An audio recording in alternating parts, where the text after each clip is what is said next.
कोई भी त्रिभुवन में नामक को पराजय नहीं दिखा सकता। ये बात पक्की समझ लेना। कभी भी हरि का एक स्वभाव है, कोई उनको गाली दे दे, अपमान कर दे, उनकी निंदा कर दे, वो पिता के समान सह लेते हैं, क्षमा कर देते हैं। लेकिन उनके भक्त का अपमान कर दे तो राम रोष पावक सो जरई। जो अपमान भक्त कर करई, तुम चुप रहना, तुम मत बोलना। जो अपमान भक्त कर करई, राम रोष पावक सो जरई। पलटू साहब कह रहे, नाम जापा कभी डरना मत, कभी भय मत करना और कभी लड़ना मत। हरि अपनो अपमान सह जन की सही न जाए। हरि का अपमान कर दोगे सह जाएंगे, कैसे भी, वो बड़े कृपालु हैं, अनंत माताओं का प्यार रखते हैं, चल उद्दंडता कर ले। हरि अपनो अपमान सह जन की सही न जाए, जन की सही न जाए, दुर्वासा की क्या गति की नहीं।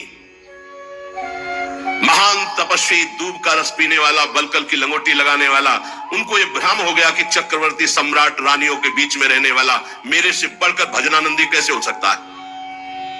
जाकर के कृत्या प्रकट कर दी उनको, अम्बरीश जी को कष्ट देने के लिए दुर्वासा जी के द्वारा प्रकट की हुई कृत्या भगवान के निज पार्षद सुदर्शन जी ने भस्म कर दिया और त्रिभुवन में दौड़ाया दुर्वासा जी को। अंततोगत्वा अम्बरीश जी के पैरों में गिरना पड़ा महान तपस्वी भगवत स्वरूप दुर्वासा जी को।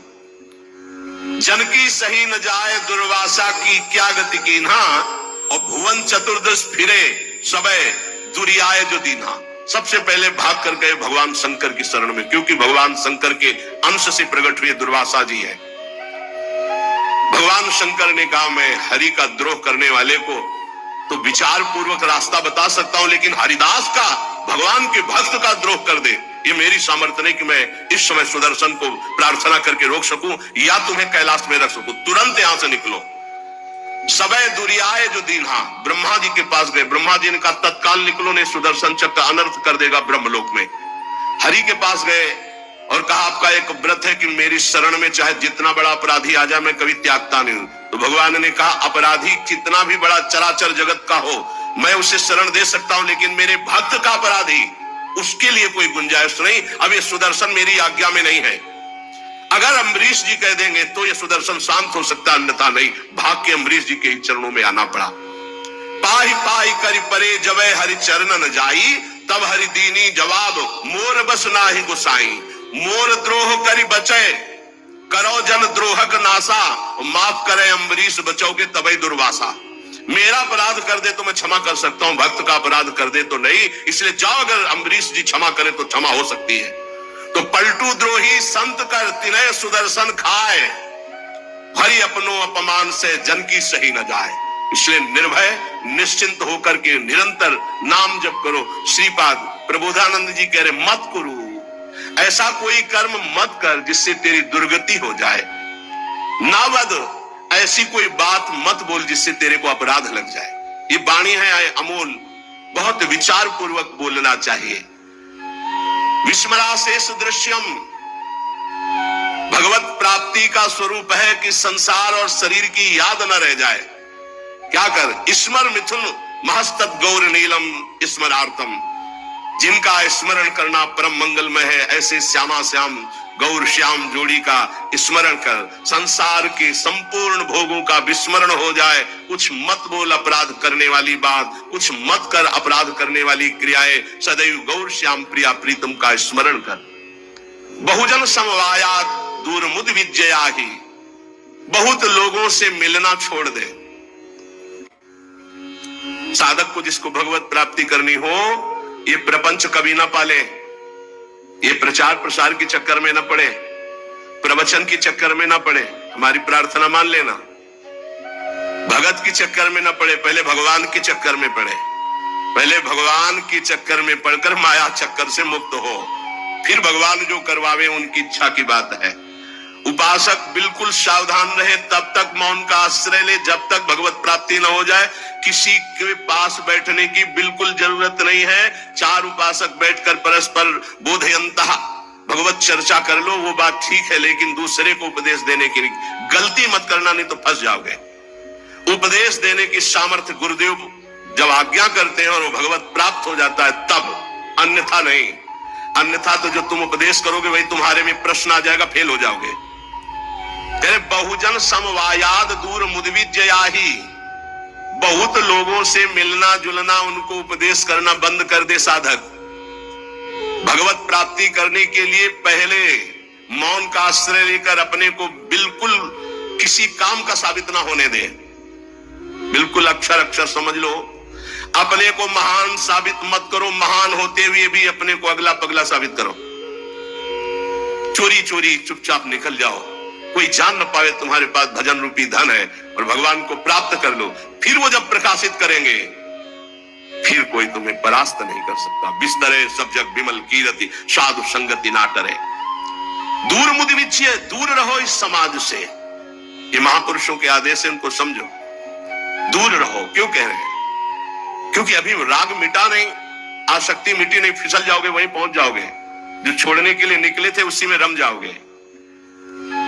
अपने चित्त को चित्तचोर प्रभु के चरणों में निरंतर चिंतन में लगाने के लिए बहुजन समवायाद दूर मुदविज्जयाहि, बहुत समाज से मिलना जुलना उपदेश करना, ये सब बंद कर दे साधक।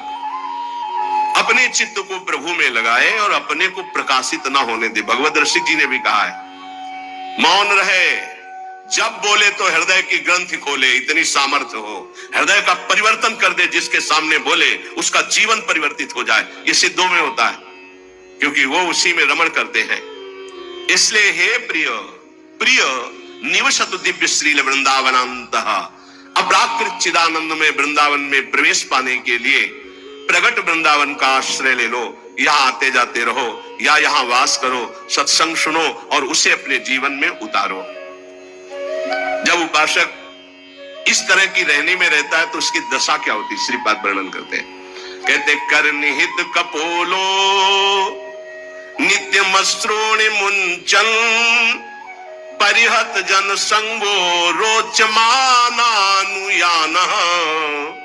प्रतिपद बहुलार्त्या राधिका कृष्ण दासे, वसति परम धन्य कोपि वृंदावनेस्मिन्। कोपि कोई बिरला ऐसा। कैसा? प्रथम से संगम त्यक्त्वा, सब संग का त्यागी, साधु संग का अनुरागी, माताओं बहनों की तरफ या प्रतिकूल शरीरों की तरफ काम भोग रूपी पिशाच से बिल्कुल दूर। जैसे भी भगवान हमारी देह का निर्वाह करें उसमें राजी, प्रीति पूर्वक प्रभु का निरंतर नाम जप करते हुए कोई ऐसा कार्य नहीं जो फंसा दे, कोई ऐसी बाणी नहीं जिससे अपराध बन जाए। रात दिन श्यामा श्याम गौर श्याम जोरी का सुमिरन हो रहा है और समस्त व्यवहार से शून्य, बहुजन समवाया दूर मुद विच्य, किसी से किसी भी तरह का कोई संपर्क नहीं। ध्यान से सुनिए, किसी से किसी भी तरह का कोई संपर्क नहीं। और श्री जी की हेतु की कृपा से आप लोगों का ऐसा ही जीवन है, किसी से संपर्क आपका नहीं। अब उसकी दशा क्या होगी जब रात दिन श्यामा श्याम का सुमिरन, संसार का कोई चिंतन नहीं। बोले कर निहित कपोलो नित्य मश्रूनि मुंचन, प्रिया प्रीतम की याद में रो रहा है। परिहृत जन संगो रोच्यमाना अनुयाना, उसको अब किसी का संग अच्छा नहीं लगता है। बस श्री जी की सेवा, श्री जी का चिंतन, श्री जी के नाम रूप में डूबा हुआ उपासक प्रतिक्षण व्याकुलता पूर्वक श्री श्यामा श्याम को पुकारता रहता है और प्रतिपद बहुलार्त्या राधिका कृष्ण दास से रात दिन श्री जी की सेवा में मगन रहता है। प्रातः से लेकर शयन तक, शयन से लेकर प्रातः तक जो अष्टयाम सेवा अपने हाथ श्री जी की चल रही, आठों पहर प्रतिक्षण श्री जी की दास्यता में, सेवा में। प्रतिपद बहुलार्त्या राधिका कृष्ण दास से बहुत बड़ा सौभाग्य है जो आप अपने घरों में ठाकुर जी विराजमान करके, श्री जी विराजमान करके, नाम सेवा विराजमान करके सेवा करते हैं। वो साक्षात सेवा श्री जी की है, ऐसा मत मानो वो साधन है, वो सिद्ध वस्तु है। पर आगे चलकर आपको पता चल जाएगा। सामने रूप हो और नाम का परिचय न हो तो आप जान नहीं सकते ये कौन है। सामने बैठा है, ये कौन है? बोले अमुक है, परिचय मिल गया। नाम से परिचय मिला, ये कौन है? बोले कृष्ण कांता है। अच्छा ये कौन है? बोले मनोहर दास है। ये कौन है? बोले राधा शरण है। नाम ने परिचय बताया, रूप तो सामने रखा है। रूप सामने बैठा, बिना नाम के परिचय नहीं। देखिए रूप नाम आधीना, रूप ज्ञान नहीं नाम विहीना। ऐसे रूप दिखाया जाए, आप परिचय नहीं जानते। और ये भी बताया गया ये अमुक, अच्छा ये अमुक है। नाम ही परिचय देता है रूप का। जैसे कुछ भक्तजन कहते हैं कि मैं भगवान के रूप का ध्यान करता हूं, तो हमारी प्रार्थना है कि रूप का परिचय आपको नाम कराएगा। नाम, अगर नाम का ध्यान नहीं करोगे तो रूप का ध्यान नहीं हो सकता है। पहले नाम जप करते हुए नाम का ध्यान, तो वही रूप प्रकाशित होगा। ये बचपन में गुरुदेव जी ने सिखाया था और ये कई बार सत्संग में बताया है कि गुरुदेव ने कहा जब नाम जप करते हुए उसमें रूप प्रकाशित हो जाए तो जानना तुम्हारा नाम जप रंग ला रहा है। वो दिमाग में बात बैठ गई थी। गुरुदेव ने कहा था हर श्वास नाम चलना चाहिए बचपन में, बस जीवन भर लक्ष्य यही रहा है कि मेरा नाम निरंतर चले जो गुरुदेव ने दिया है। उठते बैठते चलते फिरते जागते सोते सब समय नाम का अभ्यास। इसीलिए जब इस पर ध्यान गया तो माला गौड़ हो गया। जब ये ध्यान गया कि निरंतर नाम चलना चाहिए तो फिर माला में विक्षेप अनुभव होने लगा कि गढ़ना, उसको घुमाना, उसमें इतने। अब जब हमारे जीवन का लक्ष्य ही निरंतर बैठे हैं, चल रहा है, चल रहे हैं या क्रिया में है, जैसी भी स्थिति, गुरु प्रसाद से 40 वर्ष का लगभग अभ्यास, उसी बात का, यही जीवन का सार रहा है। देखी है रूप नामाधीना, बिना नाम जप के रूप का अनुभव नहीं कर सकते। देखो माई सुंदरता की सीमा, बोले ध्यान करेंगे श्री जी का। अरे प्यारो ढूम क्षमते ने अच्छी सुखादी नाम तो यह ध्यान गम। इन महापुरुषों की सामर्थ्य नहीं, आपकी क्या सामर्थ्य है। बोले फिर कैसे ध्यान करें? बोले राधा लिखो बार बार, राधा राधा राधा। और एक दिन मुस्कुराती हुई किशोरी जी उसी नाम पे दिखाई देंगी, देख लेना। देखी है रूप नाम आधीना, रूप ज्ञान नहीं नाम विहीना। रूप विशेष नाम बिनु जाने, करतल गत ना परहि पहचाने। सुमिरिय नाम, ओह पूरा सार बात रखती। सुमिरिय नाम रूप बिनु देखे, आवत हृदय स्नेह बिसेखे। कई बार सत्संग में कहा है, महात्मा गांधी जी का एक भाषण होना था, राष्ट्र स्वतंत्रता का पूरा विधान वो रचते थे। बहुत से भारतीय उस भाषण में सम्मिलित होने जा रहे थे, तो कुछ गांव के लोग भी उसी डिब्बे पे बैठ गए जिसमें महात्मा गांधी। परिचय नहीं था उनका, ऐसे गांधी जी बैठे थे, गांव के ऐसे बैठ गए। बहुत साधारण जीवन, असाधारण सोच, वो बीड़ी सिगरेट। गांव के लोगों ने मना किया, उनका घाट तो चुप कर दिया। अब ये स्टेशन आया महात्मा गांधी की जय, और वो उतरे जयमाला। अरे मैं जिनके दर्शन करने जा रहा था उनका रूप तो सामने था, केवल नाम का परिचय नहीं था कि कौन। बोले महात्मा गांधी, तो रूप सामने था, अपमान कर दिया, अवहेलना कर दी। उनके सामने धूम्रपान कर रहे, मना किया जनों ने, लेकिन माने नहीं, तो गांधी जी ने उनको ऐसे रोक दिया। रूप सामने है पर नाम का परिचय नहीं है तो क्या? जब जाना महात्मा गांधी की जय बोली गई, यही है महत्व। तो अरे इनके हम भाषण सुनने जाए, हमारे सामने बैठे, पैरों में माथा रख देते, उनसे बात करते, इतने नजदीक, नाम के बिना पहचान नहीं हुई, रूप सामने बैठा था। रूप विशेष नाम बिनु जाने, करतल गत न परहि पहचाने। हाथ में रूप हो पर नाम का परिचय नहीं तो आप जान नहीं सकते ये कौन है।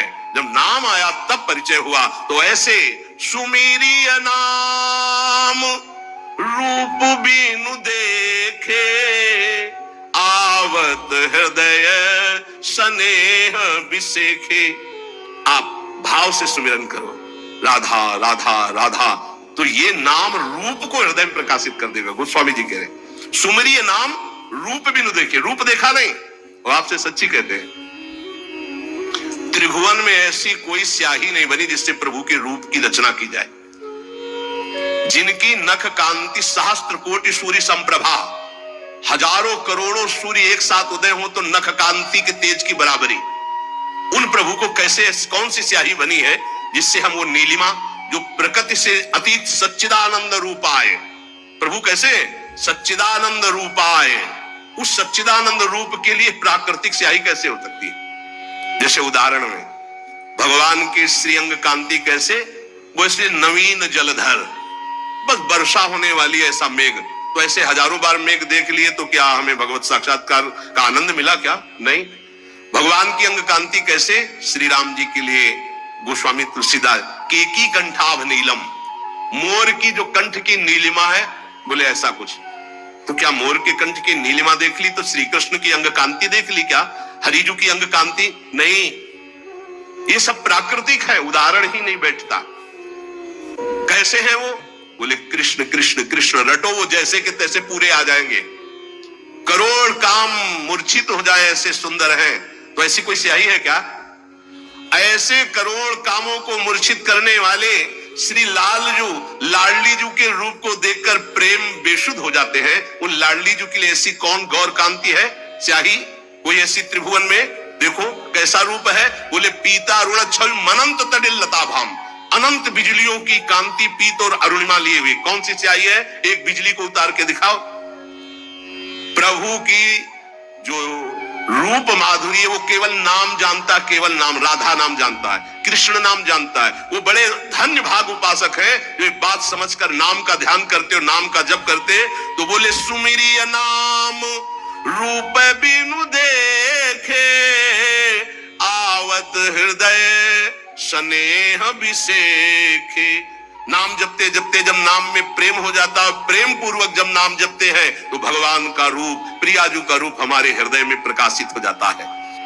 जो इस तरह से अपने जीवन को प्रभु में लगाता है वो महान दुर्लभ वृंदावन नित्य विहार रस के प्रेम को प्राप्त कर लेता है। नाम के समान सिर्फ नाम है। जहां नाम गया तो नाम ही ऐसे आता है जैसे स्वामी के पीछे सेवक चलता है। स्वामी जहां जाता है वही सेवक पहुंच जाता है। गोस्वामी जी बहुत सुंदर नाम की महिमा का वर्णन करते हुए कहते हैं, समुझत सरीस नाम अरुनामी, प्रीति परस्पर प्रभु अनुगामी, नाम रूप द्विईश उपाधि, अकथ अनादि सुसामुझी साधी, को बड़ छोट कहत अपराधु, सुनी गुण भेद समुझी है साधु, देखी है रूप नाम आधीना, रूप ज्ञान नहीं नाम बिहीना। महाराष्ट्र के कुछ महाभागवत जलाकर यही प्रश्न किया था कि दो चौपाई, को बड़ छोट कहत अपराधु ये, और देखिए रूप नाम आधीना। गोस्वामी जी कह रहे शास्त्र सम्मत बात है कि नाम और नामी एक है। समुझत सरिस नाम और नामी, सब संतों ने, सब शास्त्रों ने एक मत में कहा है, जेई कृष्ण तेई नाम। जो कृष्ण है वही कृष्ण नाम है, जो राधा वही राधा नाम में आपकी जिह्वा पे है। यद्यपि सबने ऐसा कहा है कि नाम और नामी अभेद है, पर गोस्वामी जी कहते हैं अभेद होते हुए भी भेद देखा है। क्या भेद देखा है? स्वामी और सेवक का। अर्थात नाम स्वामी है और नामी सेवक है। जहां स्वामी पहुंचता है तो अनुगामी होता है सेवक, पीछे पीछे चलता है। पहले नाम फिर नामी आता है। किसी को भी कहीं भी भगवत साक्षात्कार हुआ है तो पहले नाम राधा राधा राधा, कृष्ण कृष्ण कृष्ण, राम कृष्ण हरि, तब वो आए हैं। ये बात पकड़ लो, स्वामी आ गया, सेवक कहां छुपेगा? नाम स्वामी है, नामी सेवक है। जहां नाम गया वहां नामी को आना पड़ेगा पक्का। नाम पकड़े रहो, नाम न छूटने पावे। आगे कह रहे प्रभु का नाम, स्वामी और प्रभु नाम का अनुगमन करते हैं, नाम के पीछे रहते हैं। नाम और रूप दोनों प्रभु ही के ही उपाधि है, अनिर्वचनीय है, एक ही है, सुंदर है। एक ही होते हुए भी इनमें ये भेद है कि नाम स्वामी और नामी सेवक है। प्रगट में देख लो, नाम जापकों के पास भगवान सेवा करते हुए स्वयं पाए गए, क्योंकि वो नाम जप कर रहे हैं। बहुत से उदाहरण ऐसे हैं। अर्जुन जी की सेवा में स्वयं सच्चिदानंद प्रभु श्री कृष्ण पंखा जल रहे, कृष्ण कृष्ण कृष्ण कृष्ण कृष्ण नाम निकल रहा है। कैसा अद्भुत प्रभाव। आप कह रहे हैं कि वैसे अपराध लगता है, को बड़ छोट कहत अपराधु, इनाम बड़ा कि नामी बड़ा, तो इसमें कहने में अपराध सा लगता है क्योंकि मेरे इष्ट का इनाम है, इष्ट का ही रूप है। पर फिर भी भेद है, ये साधु जन समझे।